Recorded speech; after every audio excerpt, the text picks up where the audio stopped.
সিয়ামের আবিধানিক অর্থের কথা বলছিলাম, বিরত থাকা। শুধু খাবার থেকে বিরত থাকা না, সমস্ত পাপাচার, নিষিদ্ধ কাজ, অনার্থক কথা, গীবাত করা, মিথ্যা বলা, ঝগড়াঝাটি করা, গালিগালাজ করা, এই সমস্ত নিষিদ্ধ কাজ থেকে বিরত থাকার নামই হচ্ছে সিয়াম, রোজা। তা আল্লাহ রাব্বুল আলামিন আমাদের পাপমুক্ত এক নিষ্ঠার সাথে এই রোজাগুলো আল্লাহ তাআলা কবুল করে নেন, আমরা বলি আমিন। রোজার শিক্ষাগুলো আমরা দেখি যে রোজার শিক্ষাটা কি আছে, আল্লাহ তাআলা আমাদের জন্য কি দিয়েছেন। যেহেতু আমরা অনেক ফজিলত শুনছি, আজকে আমরা মৌলিক কিছু আলোচনা শুনি।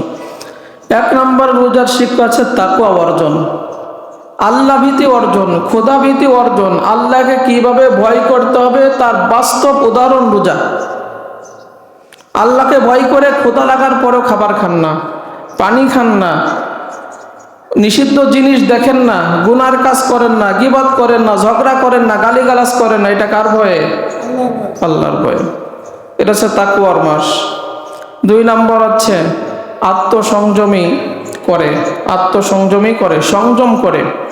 তার মানে সমস্ত নিষিদ্ধ কাজ থেকে রোজা আপনাকে বিরত রাখে, যে রোজা রেখে এইগুলো নিষিদ্ধ কাজ করা যাবে না। তিন নম্বরে রোজা আমাদের শিক্ষা দেয় ধৈর্য। নবীজি বলেন রোজার মাস ধৈর্যের মাস। ক্ষুধা লাগছে, ধৈর্য ধরে আপনার সূর্য ডোবা পর্যন্ত থাকতে হবে। পিপাসা লাগছে, ধৈর্য ধরে আপনার সূর্য ডোবা পর্যন্ত থাকতে হবে, তাই না? এই যে একটা ধৈর্যের মাস, নবীজি বলেন এই ধৈর্যের বিনিময় আল্লাহ রাব্বুল আলামিন তোমাকে জান্নাত দিবেন।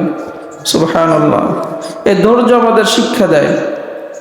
চার নাম্বার শিক্ষা দেয় পরিমিত আহার, বৈধ আহার। রোজা আমাদের শিক্ষা দেয়। আপনি জানেন যে আমি যদি বৈধ খাবার দিয়ে ইফতার সাহারি না খাই, আমার রোজা হবে না। ইবাদতের পূর্ব শর্ত হচ্ছে হালাল রুজি খাওয়া, পরিমিত খাওয়া। আমরা দেখেন কতটুকুন আমরা খাচ্ছি সাহারিতে, ইফতারিতে, সারাদিন না খেয়ে রয়েছে। এটা স্বাস্থ্যের জন্য একটা প্রায় 15 থেকে 16 ঘন্টা শরীর যে পাকস্থলী, লিভার একটা বিশ্রাম পাচ্ছে। আল্লাহ রাব্বুল আলামিন এর বিনিময় মানব শরীরের নতুন জীবনী শক্তি আল্লাহ রাব্বুল আলামিন আবার ফিরিয়ে দিচ্ছেন। বৈধ আহারের কথা এই জন্য বললাম, নবীজি কাব ইবনে উজ্জা রাদিয়াল্লাহু তাআলা আনহুকে বলতেছেন, কাব ইবনে উজ্জা তোমাকে বলি, কাব ইবনে উজরা, নবীজি বলেন কাব ইবনে উজরাকে আমি বললাম যে হারাম দ্বারা, হারাম বক্ষণ করে পরিপুষ্ট শরীর, নাদুস নুদুস শরীর, ওইটা জাহান্নামের জন্য উপযুক্ত।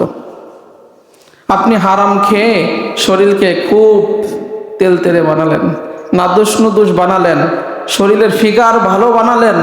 নবীজি বলেন ফিগার ভালো বানাইয়া তুমি কবরে গেলা, হাসরের ময়দানে ওই শরীরকে জাহান্নামের আগুন দিয়ে আল্লাহ রাব্বুল আলামিন পোড়াবেন। হারাম খেয়ে শরীর ভালো বানাই লাভ হলো কি?